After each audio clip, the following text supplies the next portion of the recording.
Bitcoin briefly flirting with the 66, 68,000 level. We've got Algorand popping up briefly to 10 cents before quickly popping back down the other way. And some amazing volatility for a coin that just hasn't shown very much of it. Hello, we're FrugalBC, and we are live, and we're going to start talking about crypto today for probably about the next hour and a half. And so buckle up. We've got a lot to talk about.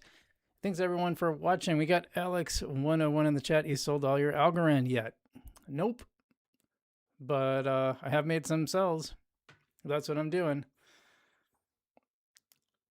Alex says, I think Algorand could easily go down to 6-7 cents, but I'm betting on it doing quite well next bull run. Well, here's the thing. I don't think people counting on the old school bull runs, I think those are long dead. We got, first off, retail just stopped caring about crypto. I don't want to say entirely, but they tended to come in on these pumps when Bitcoin was pumping, and then they would say, well, I missed Bitcoin. I got to get a bunch of other stuff. And then they go buy up all the other coins. It used to be in 2017, you would see coins just shoot off. You could pretty much take the coin market cap top 100, throw a dart at it, and you get a 10x at least. I mean, that's how it used to be in 2017. It's kind of that way in 2021 still, but 2025 was nowhere near the price prediction video. I've kind of gone through this in my other prediction videos, but what I've seen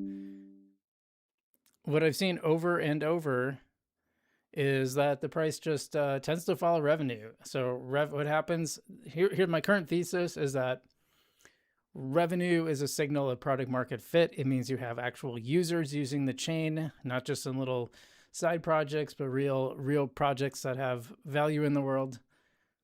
And or maybe not. You know, they have value to somebody enough that they're willing to use it and put money into it and actually have them go forward. And then what happens?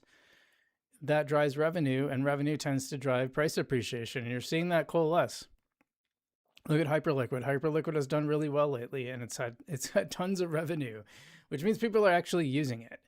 That's why I've been talking a lot about Hyperliquid lately. So anyway, thanks everyone for tuning in. If you have not hit the like button, if you're an early watcher and hitting it, please hit that like button. Now, as I always say, you don't have to smash it.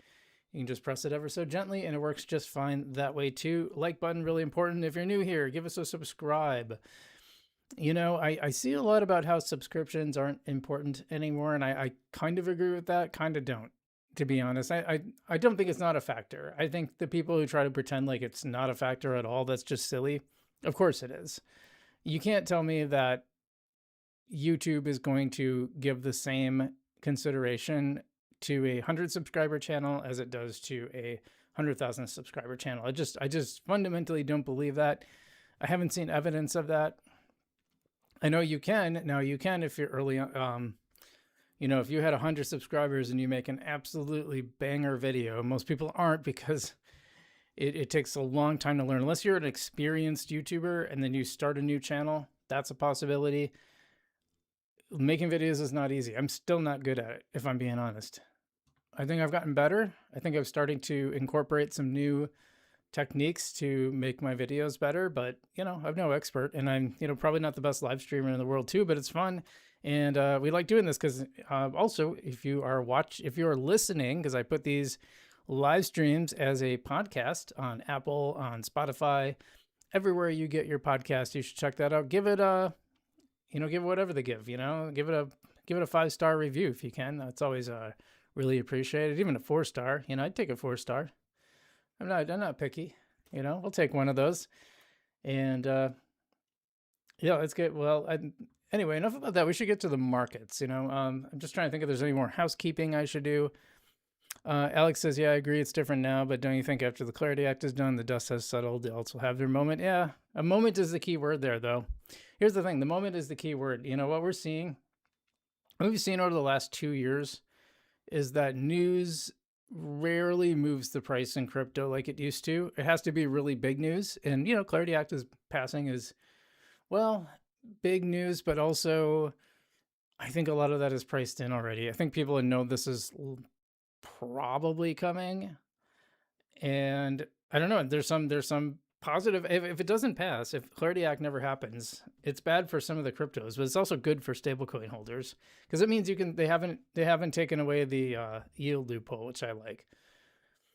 So, which is also why I think it's probably going to get done. The banks simply cannot leave it as it is because it's bad for their business, and frankly, it should be bad for their business. While I know I wouldn't expect banks to give the kind of yield stablecoins have, giving you like 0.1% or whatever crap they've been doing.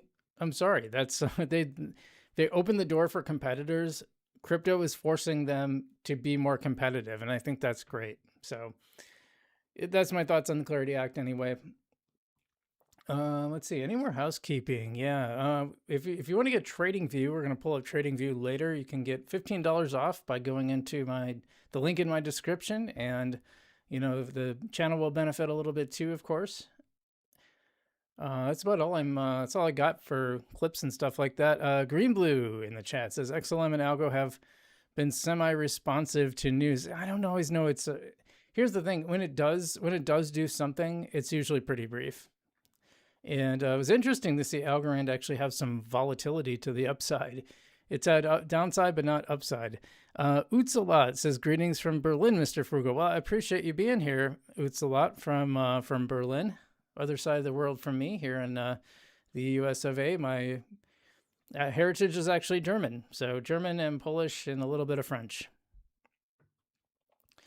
Okay. Yeah, so like I said, especially early on in the stream, it's really helpful if you hit the like button. So I'd appreciate everyone doing that. And otherwise, let me pull up the markets. And I'm always having to screw with my screen shares, but yeah, that's not bad. We can move that around a little bit.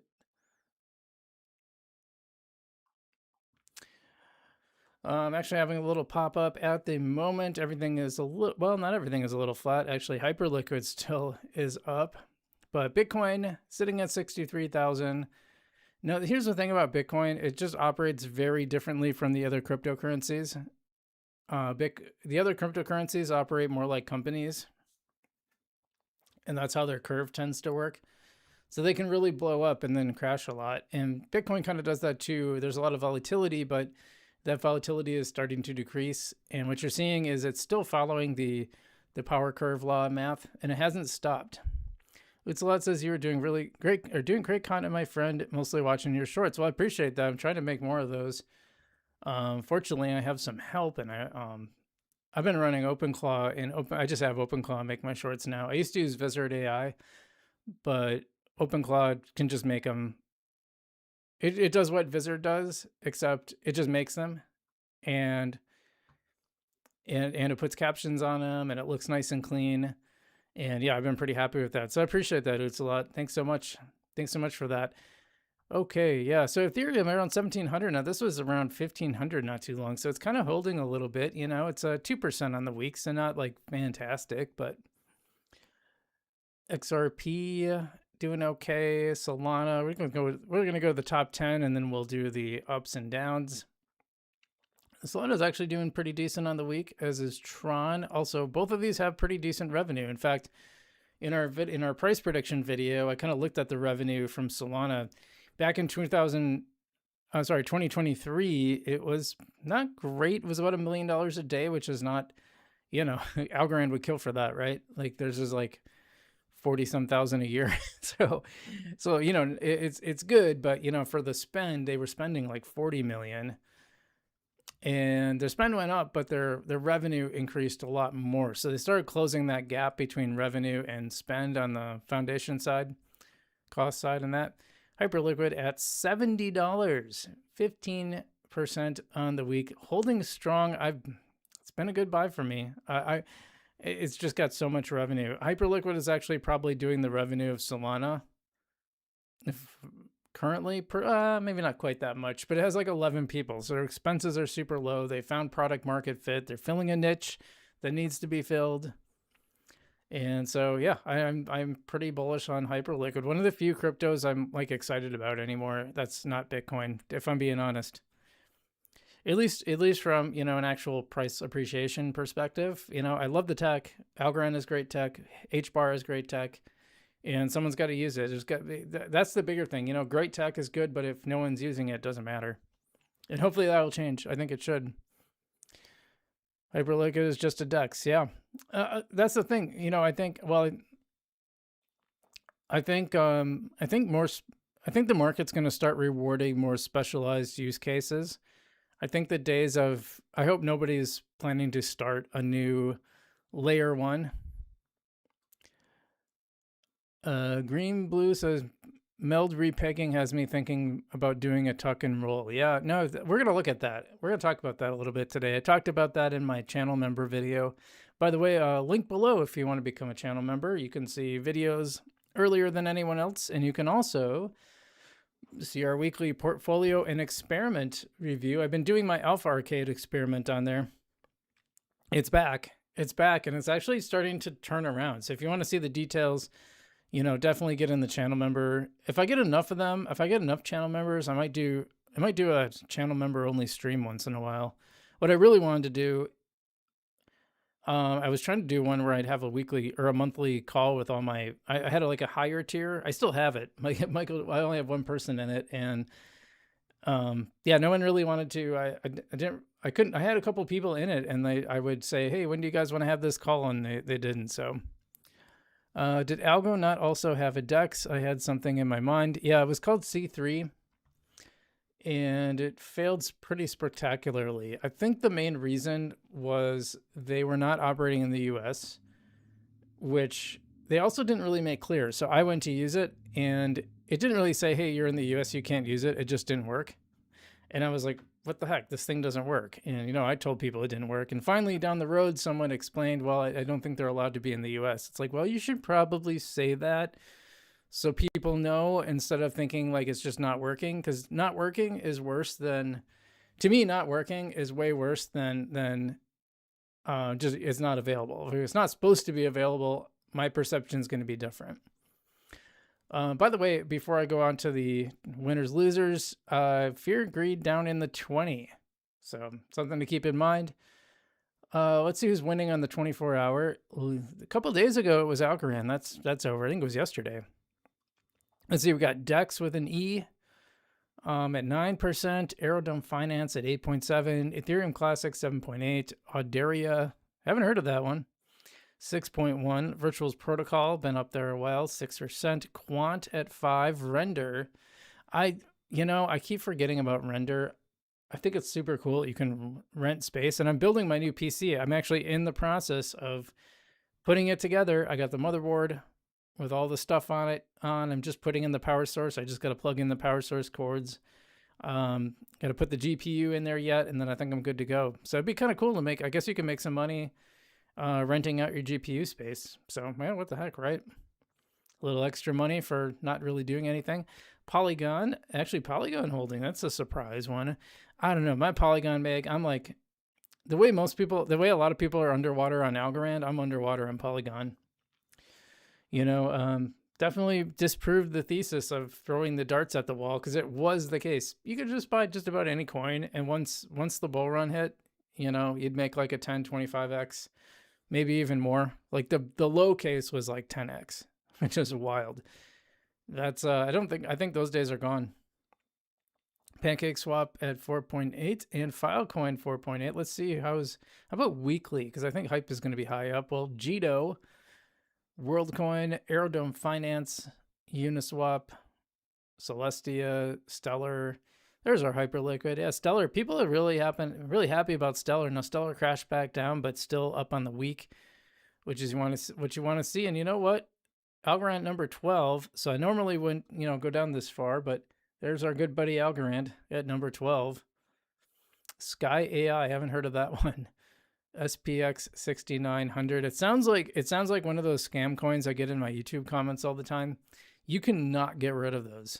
It's a never-ending battle, and all YouTube has to do is make it so you have to watch like 30 seconds of the video. I think those would totally disappear, because they operate on speed and volume, and for the volume you need speed, and I just think that would cut all that spam comment out to nothing.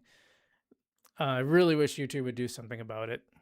Well, anyway, let's see who's down. By the way, everything up on the week. Total market cap at 2.1 8 trillion. You know what's bigger than that? SpaceX already. Here's the thing about it. You know, we talk about crypto market cap.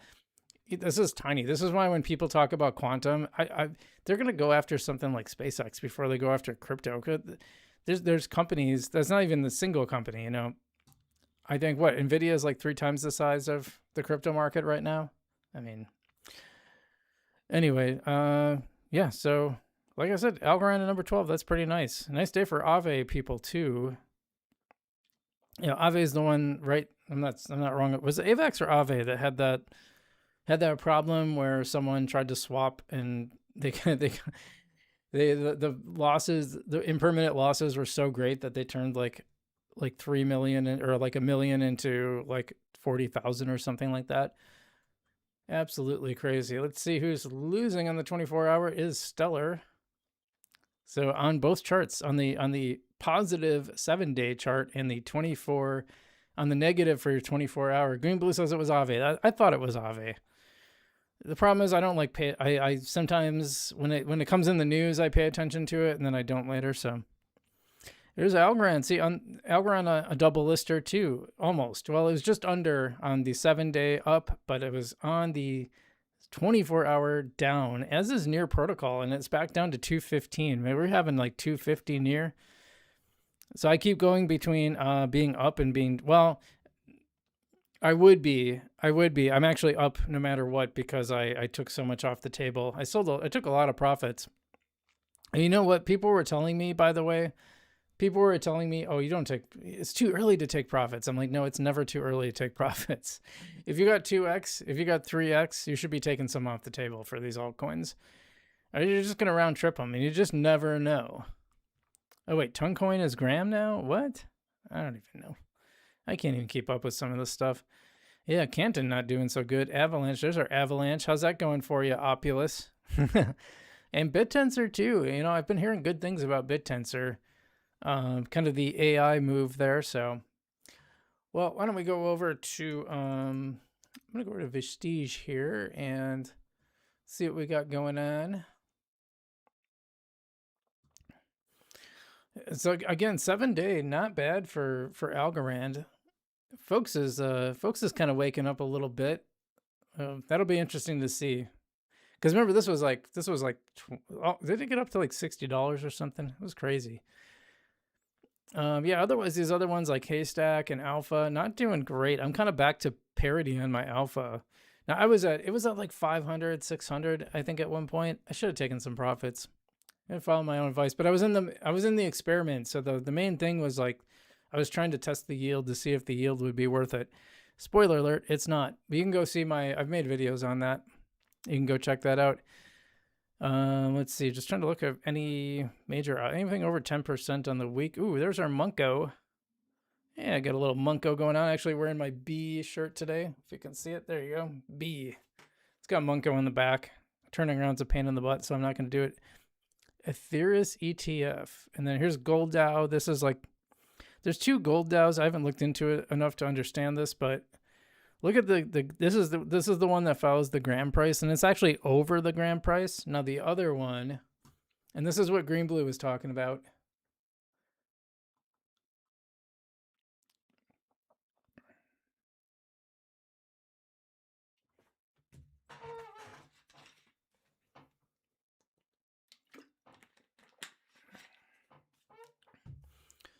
So I haven't looked today, but I know the price per gram of gold is much, much lower.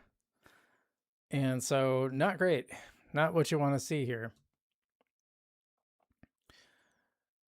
It's like 130 some. And Mel Gold is like 126. So I was weekly buying. I was dollar cost averaging into what I thought was gold, but it's not pegging. So I'm a little concerned about that. Definitely keeping an eye on it. I might be switching over to the other gold because it seems to actually be working better.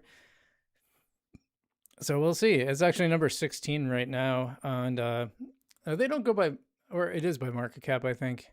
Yeah. Or is it TVL? I think it's TVL. So I think they probably just don't have enough activity to sustain. Green Blue says, folks has a distribution coming up. Same trap as before. Yeah. It really crushed it. It really crushed it. So I don't know. Let's go back to the main page. Anything else interesting? Like there's some new ones in this top 30, 32. Sonova, Magnet, I've never heard of those. Ethereum ETF. I want to see what this is. Then we'll get to some others. I'm not even going to go to the saucer swap stuff today.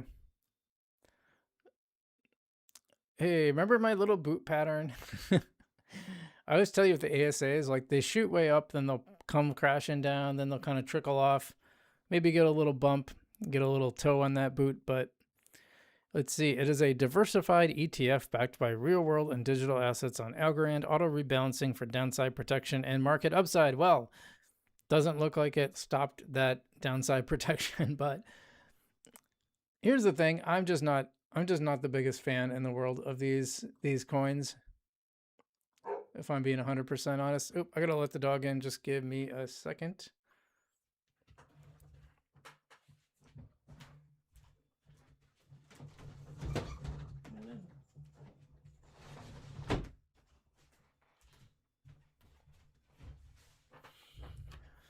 I'm back, chat. Why don't we look at the top here a little bit? We got Utsalat says I lost a lot of folks' tokens by not claiming before the deadline ended. Yeah, I didn't even get any. I didn't use folks enough to get some of the tokens for free. I bought a little bit, probably at the wrong time.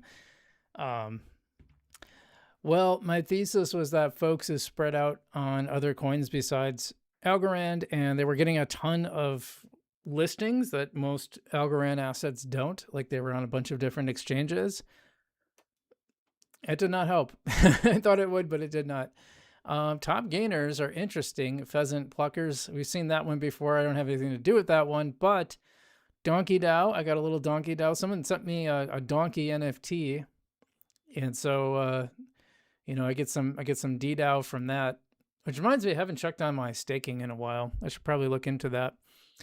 And then ILC Nugget. I'm actually this one. So if you just hold it, you get like daily rewards, and they go up because your total lot is going up. And it's nice to see the price actually go up on it.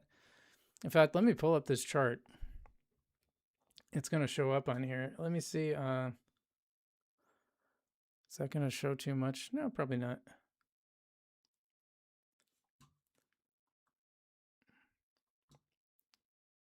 Still a little off, huh?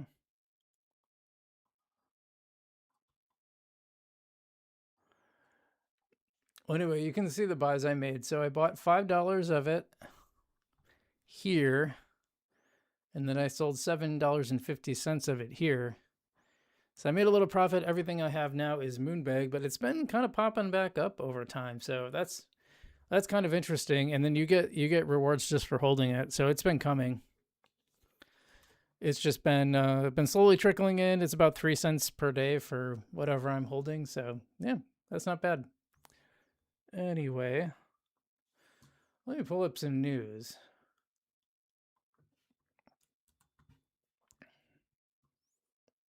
That's not an endorsement, by the way. I just think it's like an interesting project. Let's see.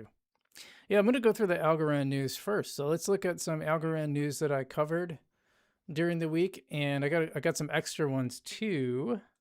And we got a German friend in the audience, so this is perfect. Perfect way to start out. Breaking: Germany successfully tested USDC payments to Syria on Algorand, cutting transfer costs by 73% and reducing settlement times. So that's pretty cool. I don't know what they're sending to Syria exactly, but can't argue with that. It'll settle fast. It'll be cheap for them to do that, and it'll be traceable, which is pretty nice. And this one we covered. This was like, I actually made some shorts. Utsalat, you might have seen this one. I think this one got turned into a short already. Or was it the other one? I don't know. The problem, I really need to get my management better so I know which ones I've posted and which ones I haven't. But anyway, latest SEC filing from VersaBank is really interesting. After announcing the successful completion of a pilot phase for blockchain-based tokenized deposits across ALGO, ETH, and XLM, it looks like VersaBank plus VersaBank USA are actively working toward a potential commercial launch. Tokenized bank deposits are a massive blockchain use case, bringing regulated bank money on chain. The filing says VersaBank expects to conclude pilot testing next month, after which they plan to work with US and Canadian regulators towards commercialization. Kudos to VersaBank for being true pioneers. Hey, I think this is big. You got Ethereum, Algorand, and Stellar all involved in this. And they completed the pilot phase. So now we're looking at a commercial launch coming. And if VersaBank proves the use case, maybe other banks will as well. When they see the amount of money that they're going to be saving from these fees, I think it's great. I mean, I just don't think you can. I don't think you can deny it. Now that what Algorand needs is transactions. So this provides transactions. This would be great for the chain. Usalat says, I think they use Hasab Pay, referring back to the Germany one. That would make sense, and it'd be a good use for Hasab Pay. I think it's one of the best products on Algorand right now, so big fan of it. Yeah, both of these would be really good. Algorand needs a massive amount of use case. It would be a similar operating model to Solana, but it needs way more market share. And there's part of me that thinks, well, one, right now, if you want to be successful, like in the next year or two, you really got to carve out market share. And that's where Algorand's going to struggle, because incumbents are going to like dominate that space for a while. Where Algorand could, I think where they hoped would happen and hasn't really happened so far, but could happen in the future, is the market just has to get a lot bigger. I think there's a lot of room for the market to grow, but it's going to take some signs that people are liking what they're seeing. They're seeing a real benefit, not just like, an ideological benefit, like, oh, I think this is the future, but actually seeing real dollars and cents. And that's why I like stuff like this. That's why I like the VersaBank thing.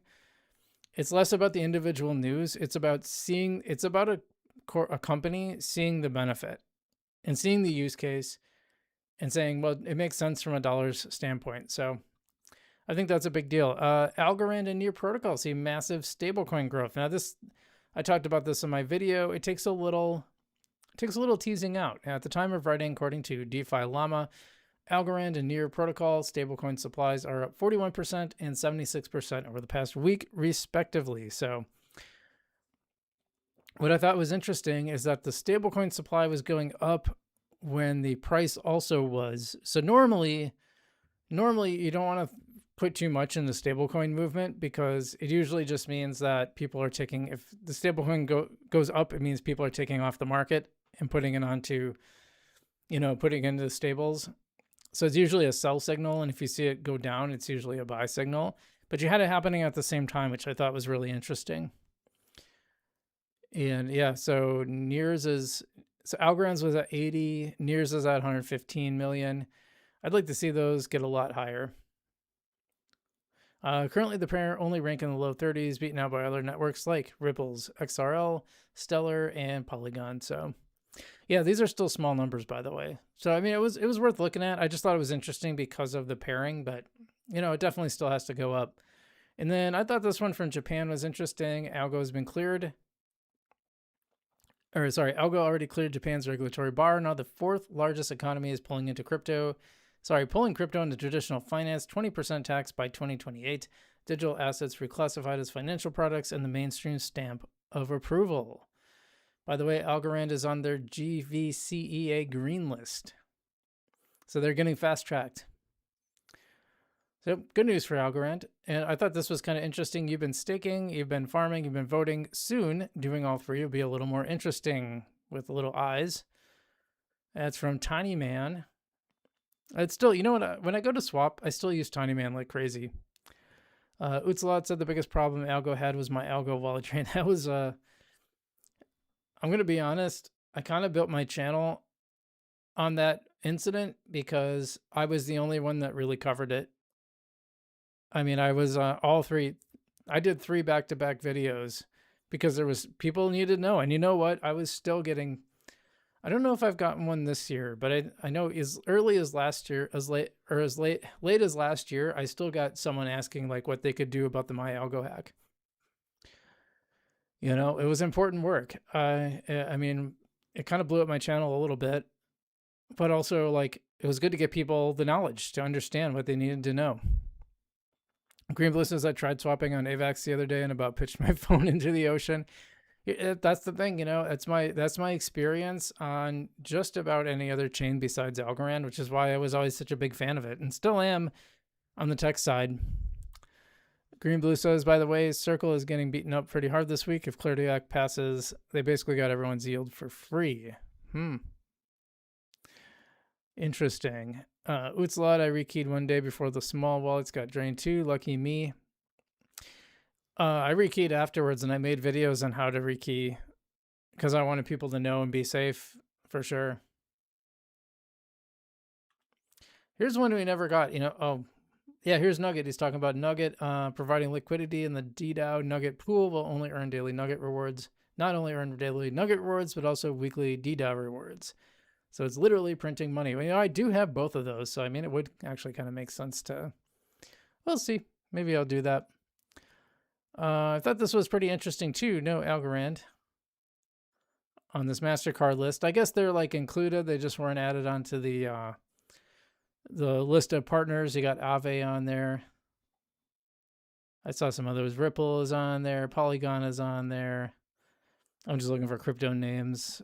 Those are the ones that pop out. Some of those, maybe they're cryptos and I don't know. Oh, Avalanche Digital is on there. Here's the thing: we haven't heard any update on the Paracard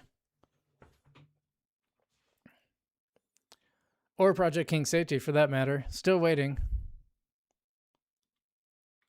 Let's see, and then Alpha Arcade has a referral program.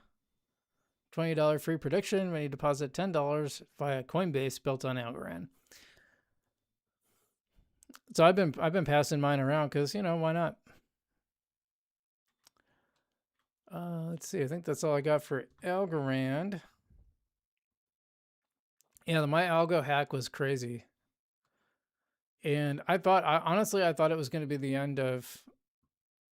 I thought it was going to be the end of Algorand, but it wasn't. It actually turned out okay. It was definitely a blow though, right? And I kind of miss. I'll be honest, I kind of miss doing it like without a phone, and now I got to use a phone for everything. But it's okay. I think we got some Hedera news too, so we'll go through that. Sauce is now live on Solana. I thought this was pretty interesting. I haven't made a video on Hedera in a little while, so keep that in mind. With this edition, oops, let me show you.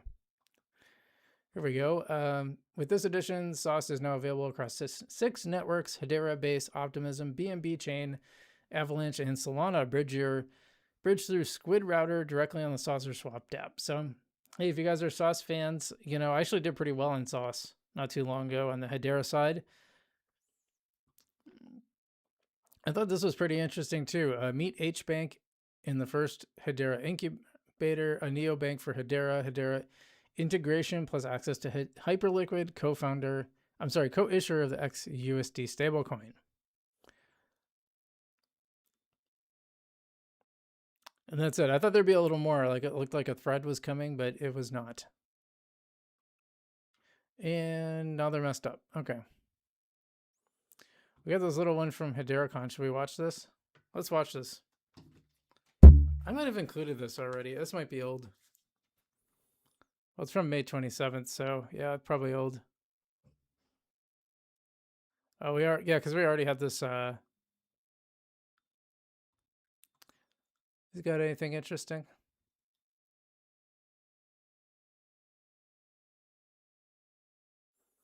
Apparently Saucer Swap has a version 3 now, so that's pretty cool.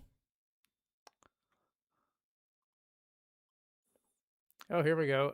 Hedera Council member LG to launch blockchain to place and sell ads on Arbitrum. Wait, what? Why? The collaboration resulted in LG building its own L2, which provides a low-cost means of batching transactions. With Hedera's low fixed fees, 10K TPS, 2 seconds finality seems like an odd choice. Yeah, that is really weird. So the LG is they're a council member on Hedera, And instead of building on Hedera, they build on Arbitrum. That's not good. That's not a good look for.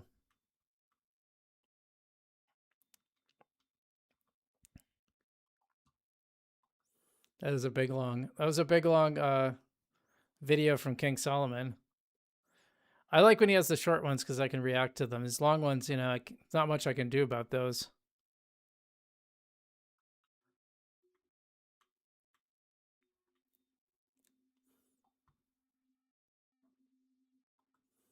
This is a good one. We'll end with this one. The world's most valuable telecom brand, Deutsche Telekom, is currently trialing a verified caller identity solution built on Hedera. Verified telco ID built on Hashgraph Group's ID Trust cryptographically proves the organization behind a call and its purpose before you answer. Telecom fraud costing $41 billion annually, and AI voice cloning accelerating. Digital trust at the network layer is becoming essential infrastructure. That would be a long build out. So don't get excited about this one like anytime soon, but it's definitely interesting. You know, I've been watching these videos called Scammer Payback. Apparently it's a whole genre. Like there's a bunch of people that do this, but I really like the Scammer Payback channel. They're super entertaining. They're so well edited, especially the more recent ones. Like it's like next level editing, and they're basically just baiting these scammers and then putting viruses on their computers and blowing up. It's great. Yeah, I wonder if they would. This might be a threat to them. If like everyone had this, then no one would get scammed and the scams would disappear. But we'll see. I think that's a long ways off if it ever happens. So anyway, I thought that was pretty interesting. The only thing I thought we could like look at some Hyperliquid news. I know my base here isn't like super Hyperliquid focused, but I think it should be.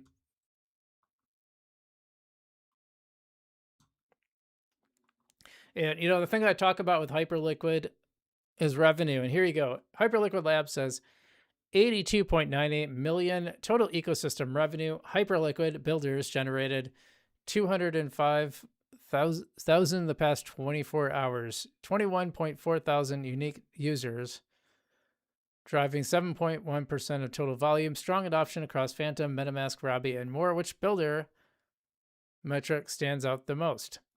You know what? I don't care about all that builder metric stuff. I care about revenue. Just show me the money. The rest is all noise, in my opinion. I don't even trust those builder numbers. It's always like, oh, there's, I don't know. They just never make sense because I've seen the Algorand ones, and I'm like, I know there are more builders than that, so I just think they're not all getting counted. Here too, it's interesting. 77,000 users. That's Hyperliquid's daily user count. Solana has 2.3 million. Yet one metric has ranked Hyperliquid 5x above Solana in growth quality. Same data, completely different story. Let me show you something that changes how you think about crypto metrics. I wonder what that is. Artemis bridge flows. So all-time net capital flows across 21 chains. Arbitrum number 1 at 16.1 billion. Hyperliquid number 2 at 6.8 billion. It's only been around since 2024, already number 2. Then comes Optimism. It looks like it forgot a return there. 5.98 billion. Then Solana, then Base, then Polygon. And that's actually kind of crazy because look at all that capital flow for Polygon and the price is just in the toilet. But I don't think that's not revenue though. That's capital flows.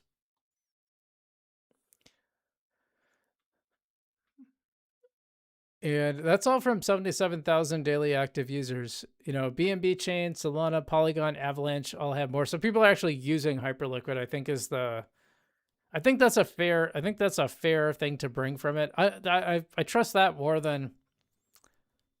Well, I think it shows that these daily active user metrics kind of don't mean a lot because if they're all doing like one trade, that's different than someone who's like a super user. So it seems like Hyperliquid probably has a ton more super users who are actually using the chain a lot. That makes a big difference, I think.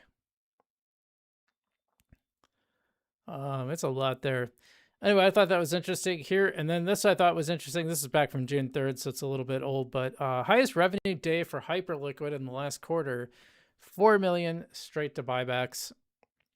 4 million day. Yeah, this is what I like about Hyperliquid. Most of the revenue goes to just like buying and destroying the coins, which is going to make it more valuable over time because the demand is there. So this is what I talk about.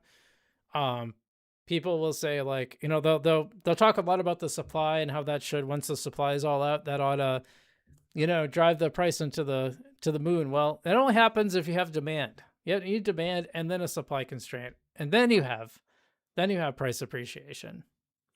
That's something that Hyperliquid has. It has both of them because it's also constraining supply. So, yeah, that's my big thing about Hyperliquid. Chat got really quiet. You guys want me to talk about Algorand, I guess, huh? Well, I don't have much else to talk about. So thanks so much for tuning in, guys. I appreciate you being here. If you haven't hit the like button already, still helps. So I'd love you guys to hit that. Remember, if you're watching, if you're listening, you can listen to this on our podcast. It'll be available tomorrow on Apple and Spotify and probably everywhere else I've seen it. I see it on Overcast, so it pretty much goes everywhere as far as I can tell. And if you're listening on there, you know, give us a 5-star or a 4-star review. Just don't give us a 1-star. I think that's not nice, but it really helps because it really helps visibility. We're trying to grow that thing and get the word out about some of these other chains that people don't talk about enough, in my opinion. So definitely do that. Subscribe if you're new here. Appreciate that. You can subscribe on iTunes and Spotify as well. And I haven't been going to Kick. I might go to Kick next time again. I didn't the last 2 times, but I should probably set it up. So, all right. Well, quiet chat. Thanks for tuning in. I appreciate it, and I will see you